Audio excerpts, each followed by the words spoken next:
ආයිබෝවන් පුතේ ඔබ අද එකතු වෙලා ඉන්නේ සරසි এডুকেෂන් කියන YouTube නාලිකාවත් එක්ක. පුතේ මේකෙදී අපි කරන්නේ අපොස සාපෙළ සහ උසස් පෙළ දරුවන්ට සිංහල සහ ගණිතය විද්‍යාව ඉංග්‍රීසි කියන විෂයන් වලට අදාළව ඔබේ පෙළපතට අදාළව ඒ පාඩම් ටික අපි ආවරණය කරන එක. එතකොට පුතේ මේකේ අද මම මේ කතා කරන්නේ දෙවෙනි කොටසක්. දැන් බලන්න ඇති පුතාලා දෙවෙනි කොටස මොකක්ද කියලා. පුතේ මම 10 සහ 11 වසර පාඩම් සිංහල පාඩම් වලට අදාළව එහෙම නැත්නම් භාෂාව පොතේ පාඩමකට නැත්නම් ව්‍යාකරණ පොතේ පාඩමකට අදාළ එක මාතෘකාවක් කතා කරා පුතේ අව්වේ පද. පුතේ අව්වේ පද කියන කොටසේ එදා මම කතා කරේ කාලය සීමිත බැවින් සීමිත නිසා එක සීමිත කරා අව්වේ පද කොටසේ උපසර්ග පාඩම කතා කරා. අද පුතේ ඒකේ කතා කරනවා මම අනිත් කොටස එහෙම නැත්නම් නිපාත කොටස. පුතේ අව්වේ පද ගත්තාම ප්‍රධාන වශයෙන් කොටස් දෙකයි උපසර්ග සහ නිපාත. මෙන්න මේ උපසර්ග සහ නිපාත වලින් තමයි පුතේ අව්වේ පද කියන කොටස හැදෙන්නේ. එහෙම නැත්නම් මේක මම එදා නිපාත පාඩමේ උපසර්ග පාඩමේදී පැහැදිලි කළා. මොකද්ද උපසර්ගයක් කියන්නේ මොකක්ද කියන එක. පුතේ ඒකෙදී මම නැවතත් චුට්ටක් මතක් කරන්නම්. එදා අපි කතා කරපු මාතෘකාව තමයි පුතේ අව්වේ පද. මෙන්න මේ අව්වේ පද පුතේ ප්‍රධාන වශයෙන් කොටස් දෙකයි. එකක් තමයි උපසර්ග අනිත් එක පුතේ නිපාත. මම මේක කතා කරා පළවෙනි පාඩමේ ඇති අනිත් එක නිපාත. මම අද කතා කරනවා පුතේ නිපාත කොටස. මෙන්න මේ නිපාත කොටස උපසර්ග කොටස එදා මම කතා කරපු නිසා අද කතා කරන්නේ චුට්ටක් පැහැදිලි කරන්නම් අව්වේ පද කියලා කියන පුතේ. ඇයි මේවට අව්වේ පද කියන්නේ? අර පාඩම ඔයා බැලුවා නම් පුතේ ඒකෙදි පැහැදිලි වෙයි. අව්වේ පද කියලා කියනවා පුතේ භාෂාවේ වර නොනැගෙන පද. වර නොනැගෙන්නේ නැහැ. එහෙම නැත්නම් මේවා ලිව්වොත් ලිව්වමයි. ආයේ නැවත අවස්ථාවක තව අවස්ථාවක් විදිහට අපිට ඒකේ ප්‍රසාරණයක් අපිට බලන්න බෑ. එහෙනම් පුතේ මේම කියන අව්වේ පද කියන කොටස් වලින් උපසර්ග සහ නිපාත කියලා කොටස් දෙකකට බෙදෙනවා. එහෙම නැත්නම් අව්වේ පද නිර්මාණය වෙනවා පුතේ මෙන්න මේ උපසර්ග සහ නිපාත වලින්. එතකොට අව්වේ පද කියලා ඇයි මෙන්න මේවට කියන්නේ? මේවා වර නැගෙන්නේ නැහැ පුතේ. උදාහරණයක් විදිහට දැන් මිනිසා කියන නාම පදේ ගත්තොත් මිනිසා කියන එක මිනිසාට මිනිසාගෙන් මිනිසාට මෙහෙම අපිට වර නගන්න තව අවස්ථා ගණනාවක් අපිට ලියන්න පුළුවන්. හැබැයි මෙන්න මේ උපසර්ගයක් හෝ නිපාතයක් අපිට එහෙම වර නගන්න බෑ පුතේ. ඒක නිසායි මේවට වැය වෙන්නේ නැති පද. එහෙම නැත්නම් අව්වේ පද කියලා අපි මේවට හඳුන්වන්නේ. පැහැදිලි ඇති. හරි. මේකෙදි පුතේ උපසර්ග කතා කරා මම සිංහල උපසර්ග 20යි සිංහල උපසර්ග 20යි සංස්කෘත උපසර්ග 20යි උපසර්ග 40ක් කතා කරා. මේ උපසර්ග 40 පුතේ උදාහරණත් එක්කමයි කතා කරේ. අය බලන්න මේ පාඩම ඔබට උපසර්ග කොටස එතනින් පැහැදිලි කරගන්න පුළුවන්. අද අපි කතා කරනවා පුතේ මෙන්න මේක නිපාත කොටස. මොනවද මේ නිපාතයක් කියන්නේ? හරි. මෙතෙන් එනකම් පැහැදිලි ඇති පුතේ. දැන් අපි කතා කරමු නිපාත. පුතේ මෙන්න මේ නිපාතත් මේ අව්වේ පදවල එක් කොටසක් කියලා මම පැහැදිලි කරා. පුතේ මේ නිපාතයක් කොහෙද තියෙන්නේ? මේ පුතේ නිපාතයක් වාක්‍යයක මුල මැද අග ඕනෑම තැනක යෙදෙන්න පුළුවන්. මොකද්ද මේ නිපාත? නිපාත කියන පුතේ වැටීම. වැටෙනවා කියන අදහස තමයි මේකේ තියෙන්නේ. මොනවද වැටෙන්නේ? වාක්‍යයට තමයි වැටෙන්නේ. මේක කොහෙන්ද එන්නේ? භාෂාවේ ව්‍යාකරණ කොටසේ තියෙන එක පාඩමක් පුතේ අව්වේ පද. ඒකේ කොටස් දෙකයි උපසර්ගයි නිපාතයි. ඒකේ මම උපසර්ග කොටස කතා කරා. අද කතා කරනවා නිපාත. හරි. ඔන්න අපහු මුලට ගියා. නිපාතයක් කියනවා පුතේ වැටීම. නිපාත වැටෙනවා. මොනවා කොහෙටද වැටෙන්නේ? වාක්‍යයකට තමයි වැටෙන්නේ පුතේ. වාක්‍යයකට වැටලා මේක වාක්‍යයේ අර්ථය විවිධ ගන්නවන්න පුළුවන්. අර්ථය නිපාතයේ අර්ථය පුතේ වාක්‍යයේ යෙදෙන තැන අනුව වෙනස් වෙනවා. දැනට මතක තියාගන්න නිපාතයක් කියන්නේ වැටීම කියන එකයි. මොනවද කොහෙටද වැටෙන්නේ? වාක්‍යයට. වාක්‍යයේ මුල වෙන්න පුළුවන්, මැද වෙන්න පුළුවන්, අග වෙන්න පුළුවන්. හැබැයි පුතේ උපසර්ග අපි එදා කතා කරා මේක වාක්‍යයේ මුල මැද අග කොහෙද? එහෙම ස්ථාන කීපයක් නෑ. මේක පුතේ වැටෙන්නේ වාක්‍යයේ වචනේ මුල විතරයි. මේක වචනයක මුල, එහෙම නැත්නම් ප්‍රകൃතියක මුල. මේක වැටෙන්නේ වාක්‍යයේ මුල මැද අග කියන තුන් ස්ථානෙ නැත්නම් ත්‍රිවිධ ස්ථානෙ පුතේ යෙදිලා වාක්‍යයට අර්ථයක් ගේන්න පුළුවන්. මේක එහෙම නෑ. ඒක යෙදෙන්නේ පුතේ වචනේ මුල විතරමයි. පැහැදිලිනේ? හරි. එහෙනම් මෙන්න මේ නිපාතයක් කියන එක අපි සරලව ලියාගමු පුතේ. නිපාතයක් කියන එක සරලව ලියාගත්තොත් අර්ථයක් අපිට දෙන්න පුළුවන්. මෙහෙම පුතේ ලියාගන්න නිපාතයක් නිපාත යනු පතිත වීම. නිපාත යනු පතිත වීම. නිපාත යනු පතිත වීම නැතහොත් වැටීම යන්නයි. නිපාත යනු පතිත වීම නැතහොත් වැටීම යන්නයි. වාක්‍යයක මුල මැද අග පුතේ වාක්‍යයක මුල මැද අග යන ත්‍රිවිධ ස්ථානයන්හිදී මේ යෙදේ. වාක්‍යයේ මුල මැද අග යන ත්‍රිවිධ ස්ථානයන්හිම මෙය යෙදේ. පුතේ මේකේ තව කාරණාවක් තියෙනවා. මේ නිපාතයක අර්ථය නිශ්චිත නැහැ. පුතේ නිපාතයේ අර්ථය නිශ්චිත නැහැ. මේක වැටෙන වාක්‍යයේ යෙදෙන තැන අනුව වෙනස් වෙනවා පුතේ. නිපාතයේ වාක්‍යයේ යෙදෙන තැන අනුව වෙනස් වෙනවා. අර්ථය වෙනස් වෙනවා. දැන් මේ බලන්න ද කියන නිපාතය ගත්තොත් ද කියන නිපාතය අපිට ප්‍රශ්නාර්ථය අහන්න පුළුවන්. ඔයාබත් කෑවද? අන්න වාක්‍ය අවසානයේ ද ප්‍රශ්නාර්ථයක් වෙනවා. ඔයාබත් කෑවද? හැබැයි අපිට තව ගන්න පුළුවන් වාක්‍යයක මේක අම්මද තාත්තද නැත්නම් අයියාද අක්කද පන්සල් හරි පාසල් හරි යයි.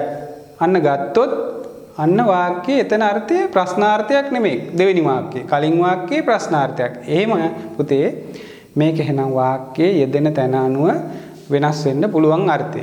ඒ කියන්නේ නිපාතයේ අර්ථය නිශ්චිත නැහැ. පැහැදිලිද? හොඳයි. පුතේ අපි දැන් කතා කරමු නිපාත අපිට වර්ග කිහිපයක් තියෙනවා පුතේ. එහෙම නැත්නම් නිපාත අපිට සාපෙළ දරුවන්ට 10 සහ 11 දරුවන්ට පුතේ මේ නිපාත අවස්ථා 25ක් විතර තියෙනවා. ඒ කියන්නේ කරුණු යටතේ අපි මේක ලියාගමු මොන වගේ අවස්ථාවලද මේවා යෙදෙන්නේ කියලා. හරි මම උපසර්ග කොටස මකනවා නිපාත නිසා. අද අපේ පාඩම නිපාත ඒක නිසා මම උපසර්ග කොටස මකනවා. පුතේ මේකේ අපි 1 2 දාලා ලියාගමු. පළවෙනි අවස්ථාව විදිහට පුතේ කාලය හඟවන නිපාත. 1 කාලය හඟවන නිපාත. කාලය හඟවන නිපාත. හඟවන නිපාත. පැහැදිලි නැද්ද? මකන්නම්. ඒක චුට්ටක් ඉඩ මදි. කාලය හඟවන නිපාත. මෙතන ලියන්නම්. කාලය හඟවන නිපාත 1 කාලය හඟවන නිපාත. ඔන්න පුතේ කාලය හඟවන නිපාත. මොනවද භාෂාවේ තියෙන කාලය හඟවන නිපාත? අපිට මේවා ලියන්න පුළුවන් පුතේ අපි ගන්න නිපාත පදයකින්. එහෙම නැත්නම් අපි ලියන වාක්‍යයේ මුල මැද අග කියන ඕනම තැනක වැටෙන නිපාත පද වලින් අපි පළවෙනිම කතා කරනවා පුතේ. පළවෙනි වර්ගයේ කාලය හඟවන නිපාත. මොනවද කාලය හඟවන නිපාත? හරි මෙහෙම ලියා ගන්න පුතේ. අද හෙට ඊයේ. අද හෙට ඊයේ යලි වැලි. අද හෙට ඊයේ යලි වැලි. අනතුරු ඉක්බිතිව. අනතුරු ඉක්බිති. අනතුරු ඉක්බිති. නිති නිතර නිරන්තර. අනතුරු නිබඳ. නිබඳ. දැන් ඉතිකින්. තව ඔන්න ඔය කියන කොටස. එහෙම නැත්නම් පුතේ ඔය කියන නිපාත වලින් අපි කාලය තමයි හඟවන්නේ. කාලය හඟවන නිපාත. පැහැදිලිද? මේ විදිහට අනුමාත්‍රිකාව ලියාගත්තා. පළවෙනි එක කාලය හඟවන නිපාත. දැන් මේකකින් කාලය තමයි හැඟවෙන්නේ. මේ බලන්න පුතේ උදාහරණයක් විදිහට මේ කතා කරපු මේකට දැන් අපි ගත්ත උදාහරණ නිපාත වලින් එක උදාහරණයක් අරන් බලමු. මේ වාක්‍ය වුණ බලන්න. මෙහෙම වාක්‍යයක් කියනවා. බලන්න ඊයේ ඇදහැළුණු මහ වර්ෂාවෙන් පවුල් රැසක් අවතැන් වී ඇතැයි අද පත්තරේ පළ වී තිබිනි. අන්න බලන්න පුතේ. ආපහු බලන්න ඊයේ ඇදහැළුණු මහ වර්ෂාවෙන් පවුල් රැසක් අවතැන් වී ඇතැයි අද පත්තරේ පළ වී තිබිනි. අන්න පුතේ වාක්‍යයක් තියෙනවා. මේ වාක්‍යය බලන්න කොතනද තියෙන්නේ? අපි කතා කරපු මේ කාලේ හඟවන නිපාතයක් තියෙනවා. ඊයේ ඇදහැළුණු. අන්න එහෙනම් කාලයක් හඟවනවා ඊයේ. ඊයේ ඇදහැළුණු. අන්න වාක්‍යයේ එහෙනම් ඒක නම් මුලෙම ඉදිලා තියෙනවා. එතකොට අන්න පුතේ උපසර්ග පදේ. ඕකේ හැබැයි නිපාත පදේ. ඒකේ පුතේ අවතැන් වී ඇතැයි අද පත්තරේ එතන අද කියන්නේ ඒ අද පත්තරේ පත්තරේ නම ඒ අද එන පොතා වාක්‍ය තේරුම් ගන්න එතන පුතේ තියෙන්නේ අද කියන්නේ ඒ පත්තරය අද පත්තරේ කියන එක. එතනදී කියන්නේ අද කියන කාලයක් නෙවෙයි එකෙන් හැංග වෙන්නේ. හොඳයි. පැහැදිලි ඇති පුතාලට මම හිතනවා දෙවෙනි එක පුතේ අපි කතා කරනවා දෙවෙනි එක විදිහට ලියාගමු. පිනිස යන අර්ථය හංගවන නිපාත දෙක පිනිස යන අර්ථය හංගවන නිපාත පිනිස යන අර්ථය හංගවන නිපාත පිනිස යන අර්ථය හංගවන නිපාත පිනිස යන අර්ථය දෙක පිනිස යන අර්ථය හංගවන නිපාත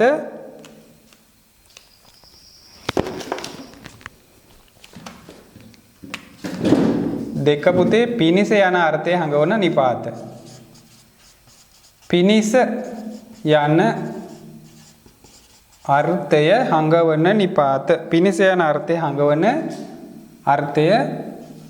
හංගවන නිපාත මෙන්න මේ කොටස ගත්තම මාතෘකා ලියපු කොටස පිනිස යන අර්ථය හංගවන නිපාත දෙවෙනි එක මොනවාද පුතේ නිපාත මේ වගේ පිනිස යන අර්ථය පිනිස බලන්න පිනිස සඳහා තකා වස් පිනිස සඳහා තකා වස් එහෙනම් පුතේ පිනිස යන අර්ථය හංගවන නිපාත ඔන්න ඔය කියපු කොටස් කීපේ මොකද්ද පිනිස සඳහා තකා වස් දැන් බලන්න පුතේ මේව වාක්‍යයකට අපි කොහොමද යොදාගන්නේ යොදපුවාම බලන්න අපිට වාක්‍ය හැදෙනවා මෙන්න මෙහෙම බලන්න පුතේ අනාගතයේ ජය ගැනීම සඳහා හොඳින් ඉගෙන ගත යුතුය අනාගතයේ ජය ගැනීම සඳහා හොඳින් ඉගෙන ගත යුතුය. අන්න එහෙනම් අනාගතයේ ජය ගැනීම සඳහා අන්න සඳහා කියන එක මේ වාක්‍යයේ සඳහා කියන එක නිපාත පදයක්. ඒ නිපාත පදේ මොකටදයි තියෙන්නේ පුතේ? පිනිස යන අර්ථය තමයි හංගවන්නේ. ඔයාට පුතේ මේ කියන නිපාත වර්ග 25න් විභාගෙදී යම්කිසි ඡේදයක නැත්නම් වාක්‍යයක වෙන්න පුළුවන් වාක්‍යයක් දෙනවා. මේකේ වාට නිපාත පද හොයලා තමයි ලියන්න එන්නේ කෙටි එකට. එහෙම නැත්නම් බහුවර්ණ පේපරේට අහන්නත් පුළුවන් ඒ විදිහට. ඒක අපි පස්සේ බලමු කොහොමද එන්නේ කියන එක. ඒක මම වෙනම කතා කරනවා පුතේ මේ මාතෘකාවලට අදාළ බහුවර්ණ ප්‍රශ්න පත්‍ර නැත්නම් බහුවර්ණ ප්‍රශ්න විභාග ටික මම ආපහු සාකච්ඡා කරනවා. ඒවට මෙතෙක් කල අවුරුදු 10ක ආපු විභාග ප්‍රශ්න සහ ඒවට අලුතෙන් නිර්මාණය වෙන්න පුළුවන්. එහෙම නැත්නම් අනුමාන ප්‍රශ්නත් මේත් එක්ක කතා කරනවා. මේ අවුවේ පද වලින් කොහොමද ඇවිල්ලා තියෙන්නේ කියලා අනුමාන සහ ආපු ඒවා අපි සාකච්ඡා කරන වෙනම පාඩමකින් ඒක මම සම්බන්ධ කරන්නම් පුතාලා දිගටම රැඳිලා ඉන්න ඔබට එතකොට පාඩම් ටිකට සම්බන්ධ වෙන්න පුළුවන්. හරි. බලන්න පුතේ තුන්වෙනි එක වාක්‍ය සම්බන්ධය අඟවන නිපාත. වාක්‍ය සම්බන්ධය අඟවන නිපාත. වාක්‍ය සම්බන්ධය අඟවන නිපාත. තුන්වෙනි එක පුතේ වාක්‍ය සම්බන්ධය අඟවන නිපාත. තුන වාක්‍ය සම්බන්ධය. වාක්‍ය සම්බන්ධය. සම්බන්ධය හංගවන නිපාත. බලන්න වාක්‍ය සම්බන්ධය හංගවන නිපාත. මෙතන පුතේ සම්බන්ධය වාක්‍ය සම්බන්ධය හංගවන නිපාත. මොනවද වාක්‍ය සම්බන්ධය? වාක්‍ය සම්බන්ධ වෙන්න පුළුවන්. මෙන්න මේවා පුතේ. වාක්‍ය සම්බන්ධ වෙන්න පුළුවන්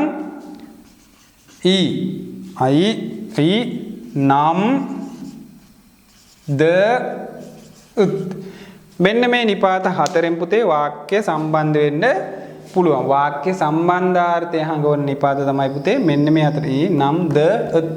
එන්න මේක කොහොමද පුතේ මේක වාක්‍යයකට දැම්මොත් මෙන්න මේ විදිහට ගන්න පුළුවන්. අම්මා තාත්තත් අපගේ දිවියට පෑයූ හිරු සඳු වේ. කොන පුතේ වාක්‍යයක් දැම්ම මොකද්ද? අම්මා තාත්තත් අපගේ දිවියට පෑයූ හිරු සඳු වේ. අන්න බලන්න පුතේ වාක්‍ය සම්බන්ධ වෙනවා අල්තයන්. මෙන්න මේ නිපාත පදයෙන් වාක්‍ය සම්බන්ධ වුණා. අම්මා තාත්තාත් අන්න මේ දෙක ගැලපෙනවා. එහෙම නැත්නම් සම්බන්ධ කරගත්තා මෙන්න මේ නිපාතයෙන්. එහෙනම් වාක්‍ය සම්බන්ධයන් ගොන් නිපාත විදිහට ඒවා අපිට උදාහරණ ගන්න පුළුවන්. හතරවෙනි එක නිශ්චයාර්ථය හංගවන නිපාත. නිශ්චයාර්ථය හංගවන නිපාත. නිශ්චයාර්ථය හංගවන නිපාත. පුතේ නිශ්චයාර්ථය හංගවන නිපාත ලියා ගන්න ඊළඟ එක 4 නිශ්චයාර්ථය හංගවන නිපාත. නිශ්චයාර්ථය මම දිගට ලියන්නේ පුතේ.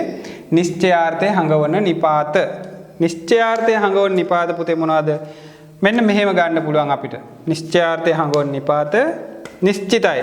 නිශ්චිතයි. මේ නිශ්චිත නිසා තමයි මට අපි එහෙම කියන්නේ මිස. මිස හැර මුත් විනා. මෙන්න මේ පුතේ නිශ්චයාර්ථය හංගවන නිපාත. බලන්න නිශ්චයාර්ථය. බලමු මේකක් වාක්‍යයට දාලා නිශ්චයාර්ථය. බලන්න මෙහෙම වාක්‍යයක් හදුවා බලන්න. දෙමාපියන් මිස දරුවන්ගේ දුක දැනෙනා දෙමාපියන් මිස දරුවන්ගේ දුක දැනෙනා වෙන කෙනෙකු ලොව නැත. අන්න බලන්න පුතේ මිස දෙමාපියන් මිස අන්න නිශ්චිතයි. දෙමාපියෝ මිස වෙන කවුරුත් නැහැ. වාක්‍යයට අනුව දෙමාපියන් මිස දරුවන්ගේ දුක දැනෙනා වෙන කෙනෙකු ලොව නැත. මම හිතන්නේ පුතාලට දැන් පැහැදිලි. නිශ්චයාර්ථය හංගවන නිපාත මෙන්න මේවා තියෙනවා. මේවෙන් එකක් තමයි මම ගත්තේ. මෙන්න මේක තමයි වාක්‍යයකට දාලා පුතාලට කිව්වේ. පැහැදිලි. හතරවෙනි එක පුතේ පස්වෙනි එක ප්‍රශ්නාර්ථය හංගවන නිපාත. ප්‍රශ්නාර්ථය හංගවන නිපාත. ප්‍රශ්නාර්ථය හංගවන නිපාත. පහ පුතේ ප්‍රශ්නාර්ථය හංගවන නිපාත. ප්‍රශ්නාර්ථය හංගවන කෑල්ල ලියන්නේ නැහැ පුතේ. ප්‍රශ්නාර්ථය හංගවන නිපාත. මොනවාද ප්‍රශ්නාර්ථය හංගවන නිපාත? ඇයි? මොකෝ? මොකද? කුමක්ද? කින්ද? මන්ද? බලන්න මේ හැම එකකින්ම මොනවද වෙන්නේ? ප්‍රශ්නාර්ථයක් තමයි පුතේ ඇඟ වෙන්නේ. එහෙනම්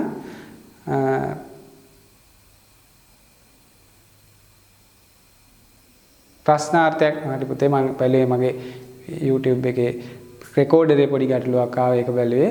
හරි දැන් ගැටලුවක් නැහැ. හරි. පුතේ ප්‍රශ්නාර්ථය හැංගෙන නිපාත මොනවද එහෙනම් අපිට ගන්න බලන් ඇයි මොකෝ මන්ද කින්ද ඔන්න ඔය ඒ වගේ ප්‍රශ්නාර්ථය හැංගෙන නිපාත. කොහොමද පුතේ මේ වාක්‍යයකට දැම්මොත් මෙහෙම. බලන්න අපිට ගැලපෙන එකක්. මෙහෙම ගමු. ඔබ පාසල් නාවේ ඇයි? යාළුවෙක්ගෙන් අහනවා ඔබ පාසල් නාවේ ඇයි? දැන් බලන්න පුතේ මේවා ලිඛිතව අපි ලියනකොට මෙහෙම ලියනවා. නමුත් කතා කරන ව්‍යවහාරයේ අපි මේවා නිතර භාවිතා කරන නිකමට අහන යාළුවෝ ඇයි ඔබ අද පාසල් ආවේ නැත්නම් අහන්නේ නැහැ. ඇයි ඔබ ඉස්කෝලේ ආවේ නැත්තේ? කතා ව්‍යවහාරයේ අපි එහෙම අහනවා. ඇයි ඔබ ඉස්කෝලේ ආවේ නැත්තේ? අන්න ප්‍රශ්නයක් අපි දන්නේ නැතුව හැබැයි ඒක අපි අර ලිඛිතව ලියනකොට අහනවා ඇයි ඔබ පාසල් නාවේ? එහෙම නැත්නම් ඔබ පාසල් නාවේ ඇයි? අන්න ප්‍රශ්නාර්ථය. එහෙනම් ප්‍රශ්නාර්ථය අපි නිතර කතා කරනේවා තමයි පුතේ මේ නිතර අපි භාවිතා කරනේවා තමයි මේවා අලුත් දේවල් නෙමෙයි. හැබැයි ඒවා අපි අර විවාහාර කරනවට වඩා ලිඛිතව කතා කරනකොට ඒක පොඩ්ඩක් වෙනස්. ඒකයි ඔය අමුතු විදිහට දැනෙන්නේ. හැබැයි නිතර අපි භාවිතා කරනවා සිංහල කියන්නේ පුතේ අමුතු එකක් නෙමෙයිනේ. අපි නිතර භාවිතා කරන භාෂාවක්. අපේ ජීවිතේ හැම වෙලේම අපට අවශ්‍ය කරන භාෂාවක්.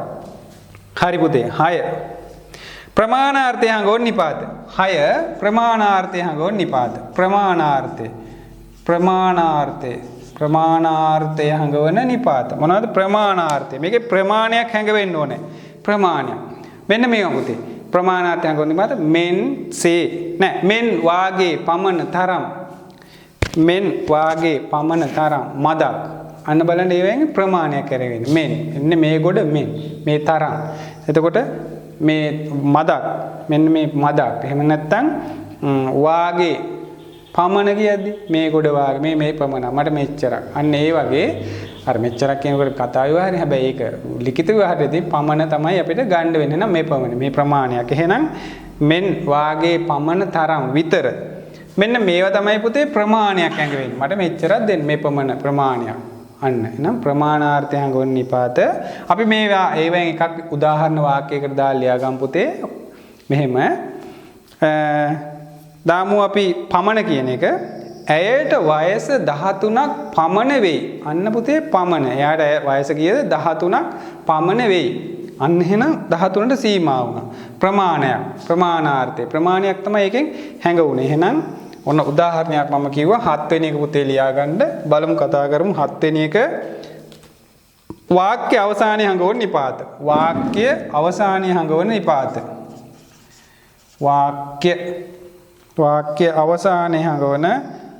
වාක්‍ය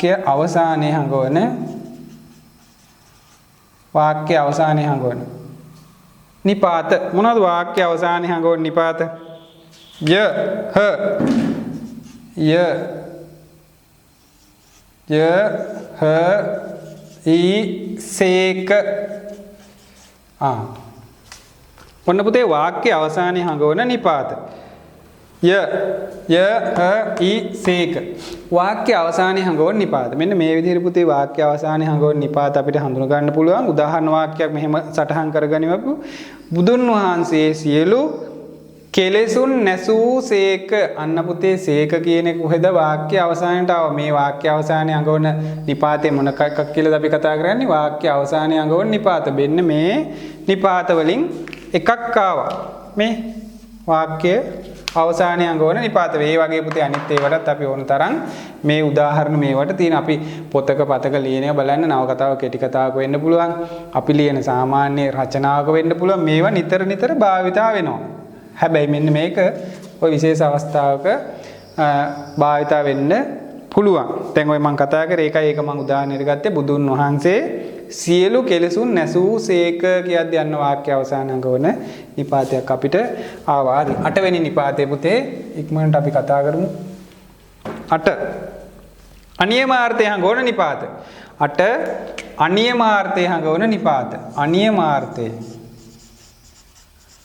අනියමාර්ථය හඟවන නිපාත අනියමාර්ථය හඟවන නිපාත 8 අනියමාර්ථය මොනවාද පුතේ අනියමාර්ථය හෝ නොහොත් දෙකයි තියෙන්නේ පුතේ හෝ නොහොත්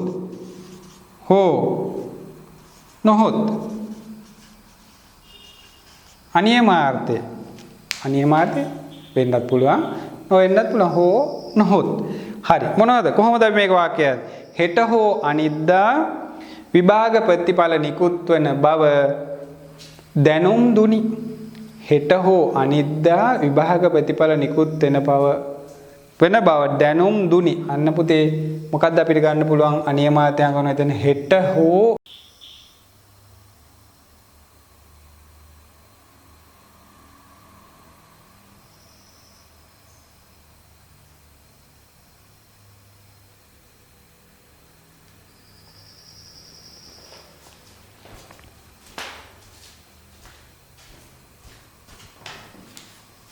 හරි පුතේ රෙකෝඩින් එකේ ස්පේස් එක මදි වුණා.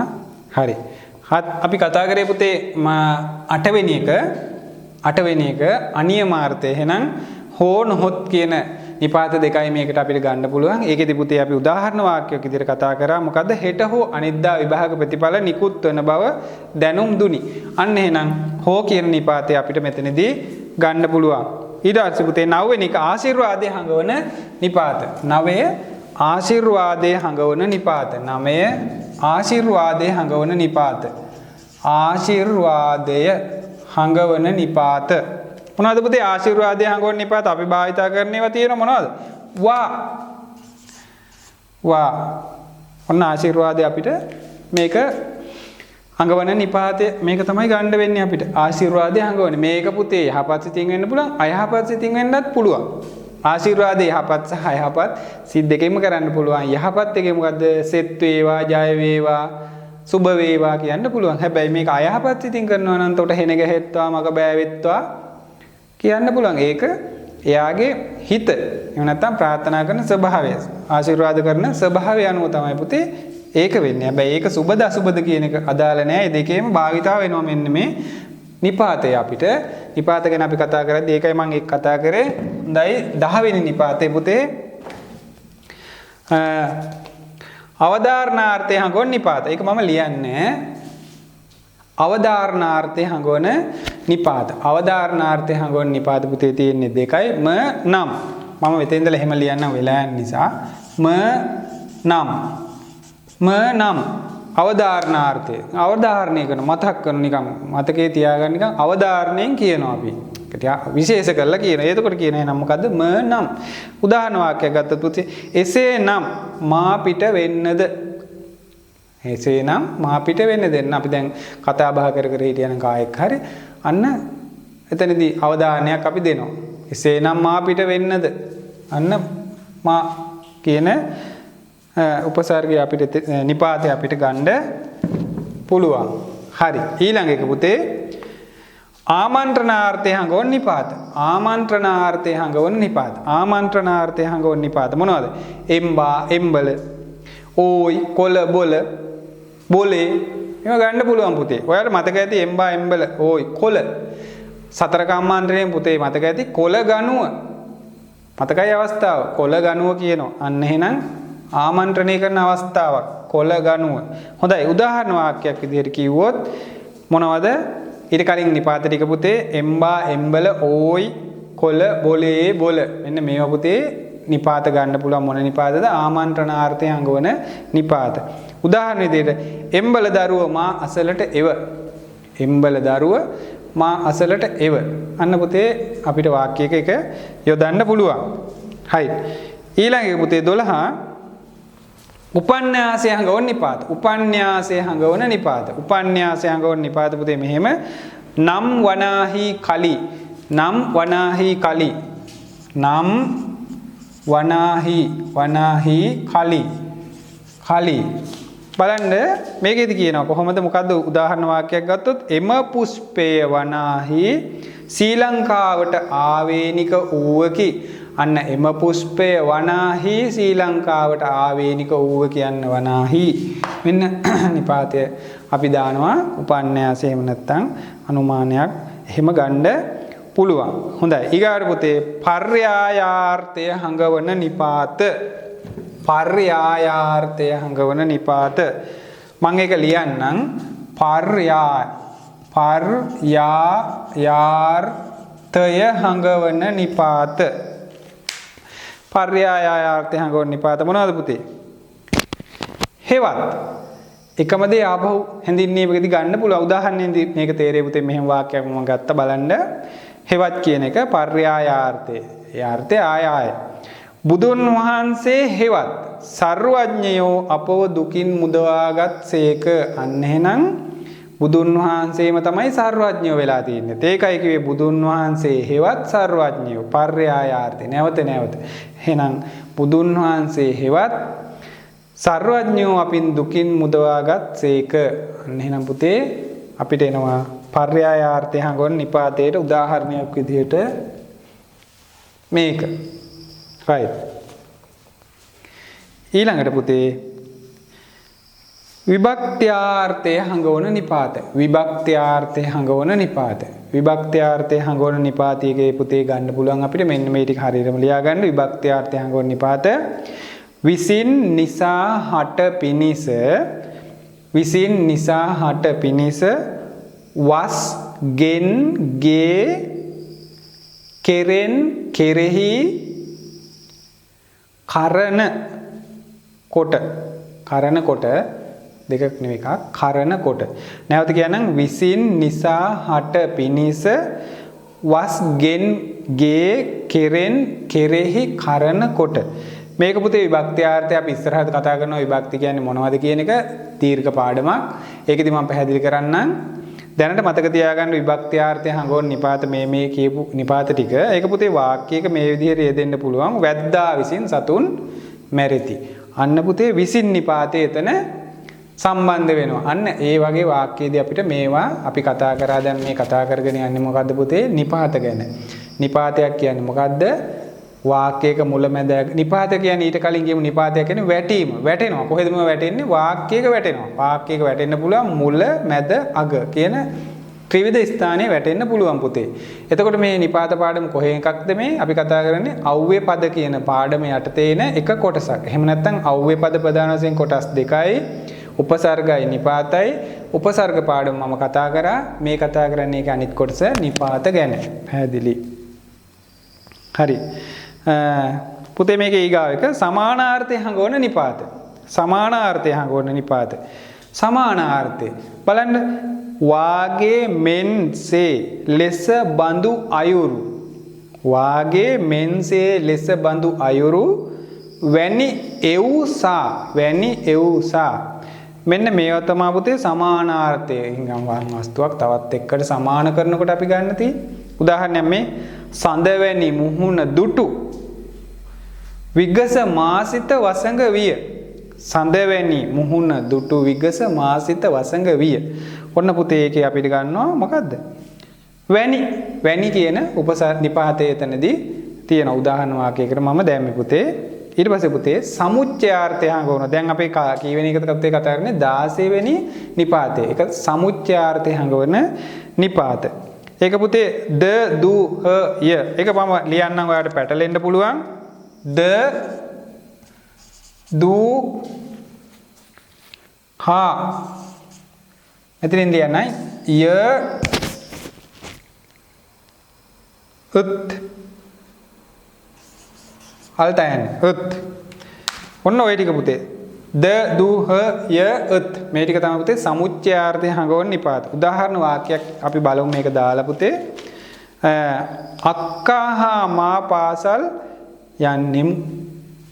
ඔන්න පුතේ වාක්‍යයක් අපි කිව්වා බලන්න ඒකේ හා අක්කත් එක්ක මම ගිහින් තියෙනවා. එහෙනම් හා අපි කතා කරන්නේ සමුච්චයාර්ථය හංගවන නිපාත.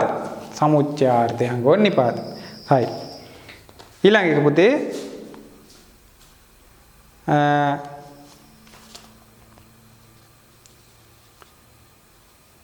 සීමාව හංගවන නිපාත. සීමාවක් කිසියම් සීමාවක් හංගවන නිපාත. සීමාව හංගවන නිපාත. සීමාව හංගවන නිපාත. මොනවා සීමාව හංගවන්නේ? බලන්න සීමාව හංගවන නිපාත ලියා ගන්න පුතේ තෙක් දක්වා තුරු පටන්. තෙක් දක්වා තුරු පටන්. තෙක් දක්වා තුරු පටන් තාක් කරා. මෙන්න මේ නිපාත වලින් පුතේ කියවෙන්නේ කාලය. එහෙම නැත්නම් සීමාවක් තමයි හංගවන්නේ. බලන්න උදාහරණ වාක්‍යයක් මෙහෙම ගන්න පුළුවන්. තවත් පැහැදිලියි. දෙදිනක පටන් එම රෝගියා උදරාබාධයකින් පෙළෙන බව දැනගන්නට ලැබුණි. අපේ නිපාතේ මොකද්ද? සීමාව හංගවන නිපාත. එහෙනම් දෙදිනක පටන් අන්න දෙදිනක පටන් අන්න සීමාව දවස් දෙකක්. අන්න සීමාව දවස් දෙකක් තමයි. එහෙනම් දෙදිනක පටන්. පටන් කියන්නේ අපේ නිපාතය. එහෙනම් දෙදිනක පටන් එම රෝගියා උදරාබාධයකින් පෙළෙන බව දැනගන්නට ලැබුණි. හරි. 19 වෙනි නෑ 18 සීඝ්‍රාර්ථය හංගවන නිපාත. සීඝ්‍රාර්ථය හංගවන නිපාත. සීඝ්‍රාර්ථය හංගවන නිපාත. පුතේ සීඝ්‍රාර්ථය හංගවන නිපාත වහා ඉක්මනින් සෙද නොලසා යුහුව. වහා ඉක්මනින් සෙද නොලසා යුහුව. හොඳයි.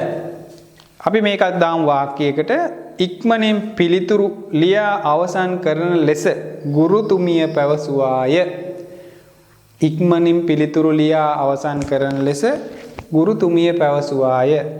අන්න එහෙනම් මොකක්ද අපේ ඉක්මනින් නිපාතයේ සීඝ්‍රාර්ථ ඉක්මනින් මේ නිපාතයෙන් ඇඟ වෙන්න ඕනේ සීඝ්‍ර බවක් ඉක්මන් බවක්. බලන්න වහා ඉක්මනින් සෙද නොලසා යුහුව මේ ඔක්කොගෙම කියවෙන්නේ වේගවත් බවක් සීඝ්‍ර බවක්. හොඳයි. 19 වෙනි එක භාව ප්‍රකාශය හංගවන නිපාත. පුතේ භාව ප්‍රකාශය හංගවන නිපාත. මේවා නිතරම අපි භාවිතා කරන දේවල් පුතේ සාමාන්‍ය ජීවිතයේදී. මේ බලන්න අනේ අපොයි ආ චී චිකේ අහෝ. හැබැයි පුතේ මෙන්න මේ චිකේ කියන එක විවාහාරයට ගොඩක් කතා කරාට ලිඛිත විවාහාරයේදී ගොඩක් අපි ගන්නව අඩුයි නේද? කමක් නෑ. නමුත් උතන ලියා ගන්න නව භාව ප්‍රකාශය හංගවන නිපාතයක් විදිහට ගන්න පුළුවන්. එහෙම නැත්නම් ශෝකය විස්මය වගේ හංගවන්න අපි. ශෝකය විස්මය වගේ හංගවන්න මේ භාව ප්‍රකාශන නිපාත භාවිතා කරනවා. අනේ දැන් පාරේ යනවා බලු පෙටියක් ඉන්න ඕන දැන් ළමයෙක් යනවා. නෑ අපේ දුවෙක් යනවා නැත්නම් පුතෙක් යනවා දැක්කම ලස්සන බෝල බලු පෙටියකදී අනේ කියලා මෝහ ගන්නවනේ. අන්න ඒක තමයි පුතේ. එහෙමනම් අන්න දිකම්ම කියවෙනවා. භාවයක් ඉරියව්ව ප්‍රකාශ වෙනවා. අපෝ ආ ඔයරි ඇන්නොත් එහෙම මොකක් හරි එහෙම වෙන්න පුළුවන්. ඉබේම මේ වෙන දේවල්. එහෙනම් පුතේ භාව මොනවාද අපේ අනේ අපොයි අහ ආ චී චිකේ මේවා භාව ප්‍රකාශනයේ උදාහරණයක් විදිහට අපොයි මගේ දරුවා. අපොයි මගේ දරුවා. අන්න භාවයක් ප්‍රකාශ වෙනවා. අපිට නිපාතයක් එතන තියෙනවා. අසු ඊළඟ එක පුතේ 20 අසූ දෙයක් බව අඟවන නිපාත. මේවට කියන පුතේ සුත්ති සූචනාර්ථයේ නිපාත කියලාත් කියනවා. අසූ දෙයක් බව අඟවන නිපාත. ඒක දෙකයි පුතේ.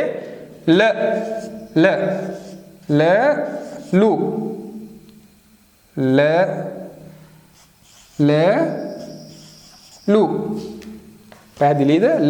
ලු අසූ දෙයක් බව හංගවන නිපාත. අසූ දෙයක් බව හංගවන නිපාත. ඇසූ දෙයක්. අහපු දෙයක්. බලන්න මේක වාක්‍යයෙන් පැහැදිලි වෙයි. ඔහු එම වරදට හසු වූවාලු. ඔහු එම වරදට හසු වූවාලු. ඇසූ දෙයක්. අහපු දෙයක් තමයි කියන්නේ. අහවලා මේක කරලාලු. අන්න එහෙනම් පැහැදිලි. ඔයාගේ දේවල් යාළුව අතරත් කතායි නඩේ යාළුව මෙහෙම කරලාලු. මෙහෙම වෙලාලු. එහෙනම් පුතේ ඒක අහපු දෙයක් බව අඟවන නිපාතයක්. 22 පුතේ අර්ථයට බාධා කිරීමේ නිපාත. අර්ථයට බාධා කිරීමේ නිපාත. අර්ථයට බාධා කිරීමේ නිපාත පුතේ no නෑ බෑ නැත. මෙන්න මේවා no නෑ බෑ නැත. මේ ඔක්කොගෙම අර්ථයට බාධා කිරීමක්. බලන්න මේ උදාහරණයක් විදිහට උනන්දි වී වැඩ නොකළොත් නිසි ප්‍රතිඵල ලබාගත නොහැක. උනන්දු වී වැඩ නොකළොත් නිසි ප්‍රතිඵල ලබාගත නොහැක. අන්න පුතේ අර්ථයට අපේ බාධාවක් වෙනවා. උනන්දු වී වැඩ නොකළොත් නිසි ප්‍රතිඵල ලබාගත නොහැක.